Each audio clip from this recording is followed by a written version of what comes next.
नवंबर 2020 से महिला आयोग ही भंग है। भारत है, नीतीश जी क्या बोलेंगे। नीतीश जी का तो इकबाल डूब चुका है, काहे कि वो झूठ बोलते हैं, झूठ पे झूठ बोलते हैं। वो तो ये बताइए, शराबबंदी की चौतरफा तारीफ कर रही है जेडीयू, बीजेपी भी लगे हाथ तारीफ कर ही देती है। शराबबंदी क्या बिहार में सक्सेस है या अनसक्सेस है? आज हमदर्दी रहेगा। और जहाँ तक शराबबंदी का बात है तो ये सब झूठ है इनका।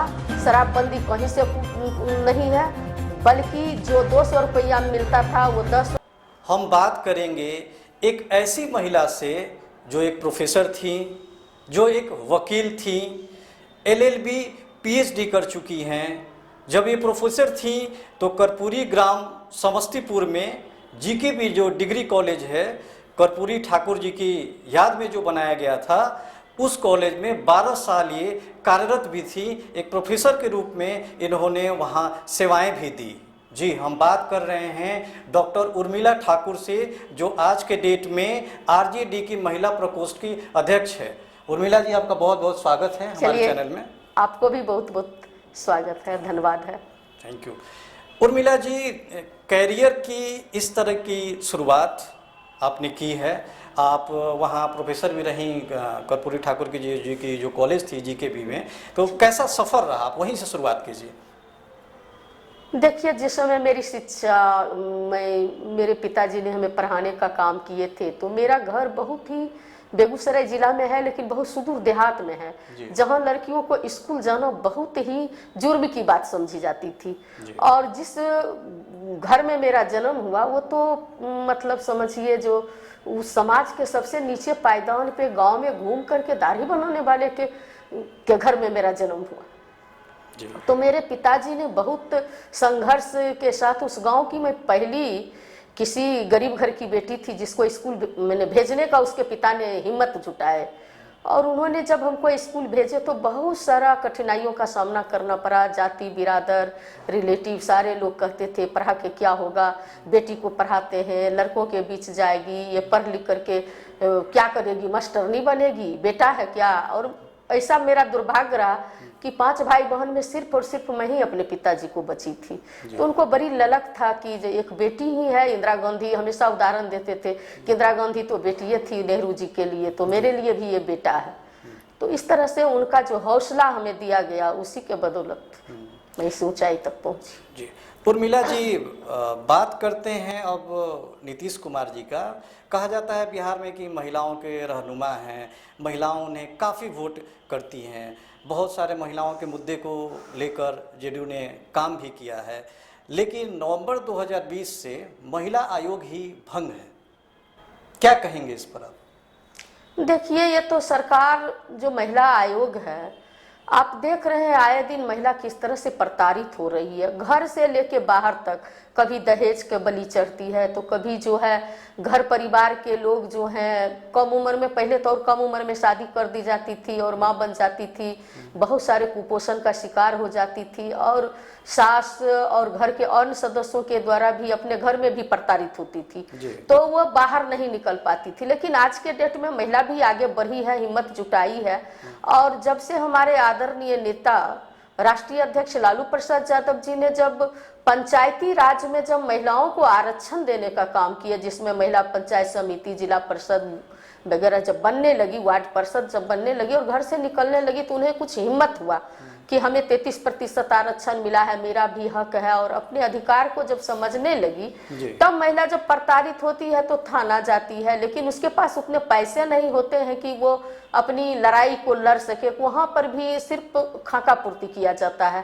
थाना में भी उसे जो सम्मान मिलना चाहिए, जो उसके बातों को सुनवाई होनी चाहिए, महिला का जो एक कहिए कि सपोर्ट होनी चाहिए थाने की तरफ से, कि उसको अगर प्रताड़ना मिला है तो उस केस को थोड़ा सीरियसली ले और उस चीज़ का तहकीकात करें कि वास्तव में महिला प्रताड़ित हो रही है। लेकिन वहाँ पर उसे फटकार ही मिलता है, दुत्कार ही मिलता है। अगर वो जाएगी अदालत में जाएगी तो उसको कोर्ट में लड़ने के लिए पैसा चाहिए, तो एक महिला आयोग ही उसके पास सिर्फ विकल्प बचता था जहां आके अपनी बातों को रखती थी और महिला का बात, उसको एक आशा था कि महिला आयोग है तो हमें जो है हमारी बातों की सुनवाई होगी, क्योंकि वहां महिला बैठती है जिसके सामने वो अपनी हर बात को, हर जुर्म को जो उसके ऊपर बीतता है, आप बीती को उसके सामने रख पाती थी। लेकिन वो भी नदारत है। नीतीश जी क्या बोलेंगे? नीतीश जी का तो इकबाल डूब चुका है।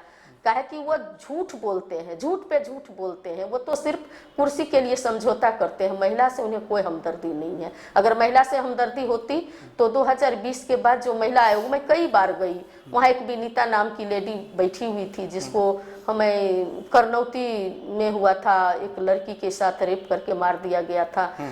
तो मैं वहाँ से आई थी। उसके बाद वैशाली में रत्ती ग्राम में एक लड़की के छात्रा के साथ घर से उठा के ले गया था, उसकी हत्या हो गई, रेप हो गया। उसके बाद मुंगेर में जो है एक फरदा गांव था, वहाँ पर एक सपना नाम की लड़की के साथ 7 साल की बच्ची के साथ बहुत बेरहमी से मैं सभी मैंने रिपोर्ट को लेकर के महिला आयोग में गई थी, लेकिन वहाँ निराशा ही मिली। तो ये साबित करता है कि नीतीश कुमार जी को सिर्फ और सिर्फ झूठी दलील है और महिला से कोई हमदर्दी नहीं है।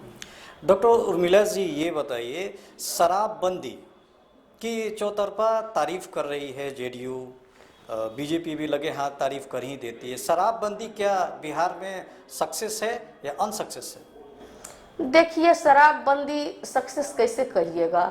जहां विधानसभा से लेकर कलेक्ट्रेट में शराब की बोतलें मिलती हो, जहां प्रशासन के दफ्तर में शराब की बोतलें मिलती हो, तो वहां पे क्या कहिएगा कि शराबबंदी है। रोज इनके पुलिस जो है ट्रक के ट्रक शराब में और माने बट्टी वसूली में लगे हुए हैं। ये लोग क्या शराबबंदी करेंगे? पहले तो नीतीश जी शराब को जो है जहाँ पे होना चाहिए था पुस्तकालय, वहाँ मद्रालय खोल दिए, स्कूल के पास लोगों के मतलब चूल्हा तक पहुँचा दिए दारू भट्टी और खुलवा दिए। और अब कहते हैं शराबबंदी, गरीब गुरबा को, रिक्शा ठेला वाले को मुंह सूंघे चलते हैं और इतना 1 लाख 1.5 लाख लोगों को जेल दिए हैं। कितने माफियाओं को, जो ट्रक का ट्रक सप्लायर है, कितने माफियाओं को वो उन्होंने जेल भेजने का काम किए। बड़े लोग तो बच जाते हैं इनके यहाँ, लेकिन छोटे लोगों की बलि चढ़ती है। इनको गरीब गुरबा लोगों से कब हमदर्दी रहा है? आज हमदर्दी रहेगा। और जहाँ तक शराबबंदी का बात है तो ये सब झूठ है इनका। शराबबंदी कहीं से नहीं है, बल्कि जो 200 रुपया में मिलता था वो 1000 1200 रुपया में मिल रहा है। और इतने लोग जहरीली शराब पी के मर रहा है तो नीतीश कुमार को तो फांसी होना चाहिए, तुरंत इस्तीफा लिया जाना चाहिए। ये तो सरासर अन्याय है। जो जिसके राजपाट में कहता हो कि हम जो है पूर्ण शराबबंदी किए हैं और जहरीली शराब पी के इतने लोग मर रहे हैं, ना कोई नौकरी ना कोई मुआवजा, ये तो झूठी दलील है। इनको 1 मिनट भी कुर्सी पर बैठने का कोई हक नहीं है। और लोग को मतलब इनके बारे में बोलने में भी शर्म है कि क्या बोले हम लोग, क्योंकि वो बेशरम हो चुके हैं। उर्मिला जी, 2009 में एक एमएलसी का चुनाव हुआ, आपने खुद ही लड़ा। उसमें आरजेडी और एलजेपी आप अलायंस के साथ लड़े। आप काफ़ी कम वोटों से 146 वोट से वो चुनाव हारी। कैसा रहा वो जिला एमएलसी का चुनाव?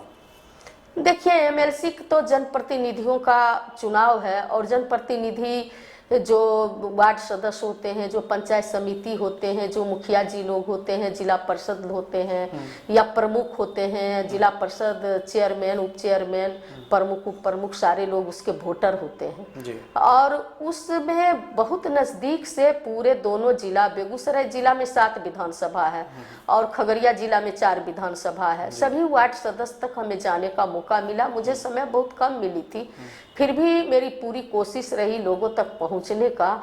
और आज भी जो देख रहे हैं जनप्रतिनिधि का क्या मान सम्मान है, प्रशासन के सामने हो या कहीं भी जनप्रतिनिधि का कोई महत्व नहीं दिया जाता है।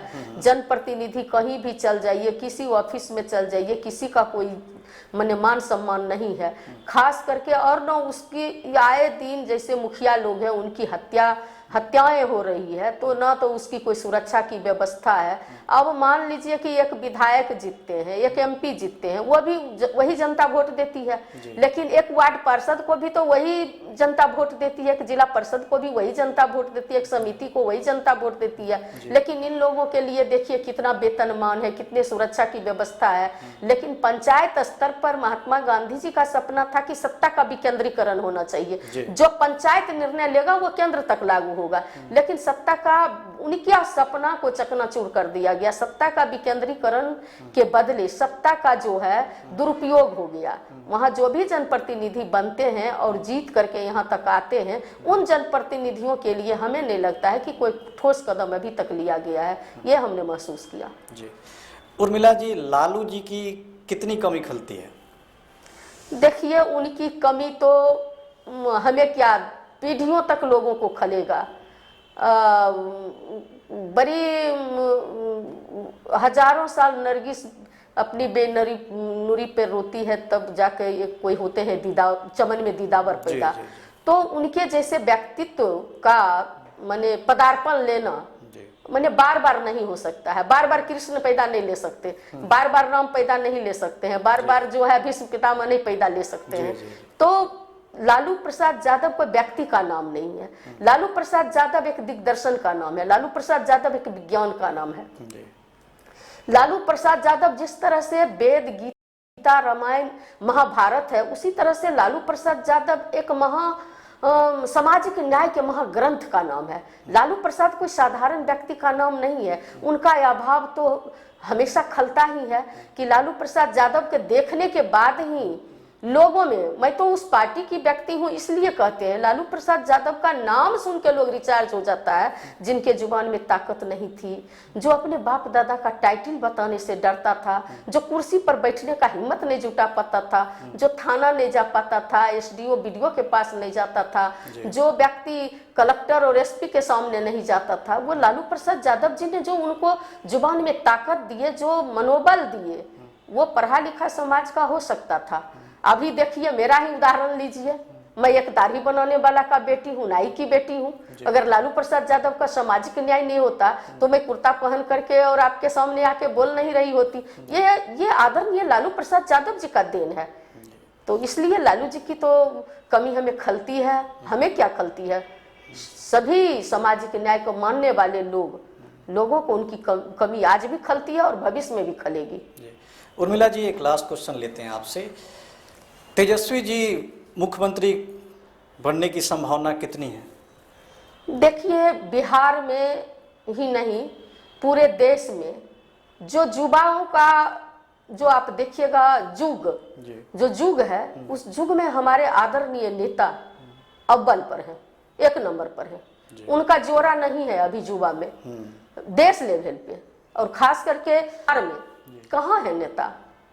आदरणीय हमारे नेता तेजस्वी यादव जी जो नेता प्रतिपक्ष हैं, ये सिर्फ और सिर्फ बिहार के भावी मुख्यमंत्री नहीं है, बिहार के जो लोग हैं, जो त्रस्त हैं, जिनको कोरोना काल से गुजरना पड़ा है, नोटबंदी से गुजरना पड़ा है, जीएसटी लादा गया है, जिसको 2 करोड़ युवाओं को प्रत्येक साल नरेंद्र मोदी जी के है, जिस बिहार ने उनको 40 में से 39 सीट दिया और युवा को ललकार करके बोलते थे कि आपको जो है नौकरी तुम नहीं ढूंढोगे, नौकरी तुमको ढूंढेगा। और आज जो पूरे देश में जो बेरोजगारी का जो परसेंटेज है, उसमें बिहार में 46.6% जो है सिर्फ बेरोजगारी दर बिहार में है।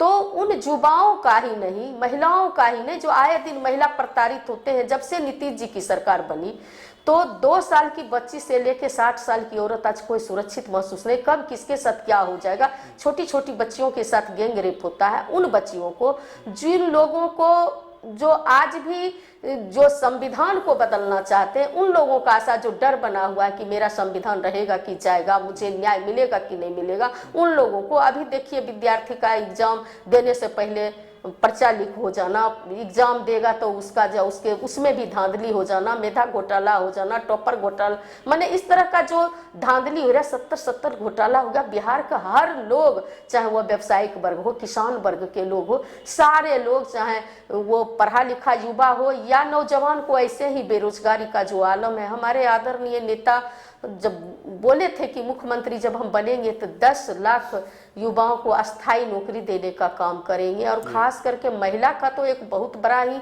आशा है वो। और जो हर वर्ग के लोगों का सिर्फ एक ही एक व्यक्ति दिखाई पड़ते हैं बिहार में। जो नीति आयोग का रिपोर्ट देखेंगे तो बिहार को हर क्षेत्र में सबसे नीचे पायदान पर आप पाएंगे। तो नीति आयोग तो आदरणीय लालू प्रसाद यादव जी और आदरणीय तेजस्वी जी नहीं बनाए हैं ना। नीति आयोग का जब रिपोर्ट देखें तो आदमी बिहार का शर्मिंदा हो जाएगा। रिमांड होम में जो लड़कियों के साथ दरिंदगी हुई उसको लेकर के हमारे आदरणीय नेता ने उन बच्चियों को, जो सरकार की बेटी हुआ, उस बेटी को ये नहीं बचा पाए, तो इन्होंने तो देश ही नहीं विश्व लेवल पे जो है बिहार को शर्मसार किए हैं। तो ऐसे लोगों से क्या उम्मीद करेगा? तो सिर्फ और सिर्फ विकल्प तो तेजस्वी जी ही बचते हैं, जो हर मोर्चे पर किसान के सवाल पे हो, चाहे वह संविधान के सवाल पर हो, चाहे वह आरक्षण के सवाल पर हो, बेरोजगारी के सवाल पर हो, चाहे महिला सुरक्षा के सवाल पर हो, चाहे समान काम के लिए समान वेतन शिक्षक का सवाल हो। तो सारे सवालों पर तो एक ही व्यक्ति दिखाई पड़ते हैं, जो नीति आयोग की रिपोर्ट के अनुसार जो बिहार की विकास की गाड़ी पटरी से उतर गई है, उस पटरी पर लाने वाला तो एक ही व्यक्ति सिर्फ और सिर्फ तेजस्वी यादव जी हैं, जो बिहार के पटरी से उतरे हुए गाड़ी को पटरी पे ला सकते हैं। डॉक्टर उर्मिला ठाकुर ने शराबबंदी, महिलाओं की स्थिति, बेरोजगारी और खास करके लालू जी पर अपनी राय बेबाकी से रखी। उर्मिला जी, हमारे स्टूडियो में आपके आने के लिए बहुत बहुत धन्यवाद। आपको भी बहुत बहुत धन्यवाद।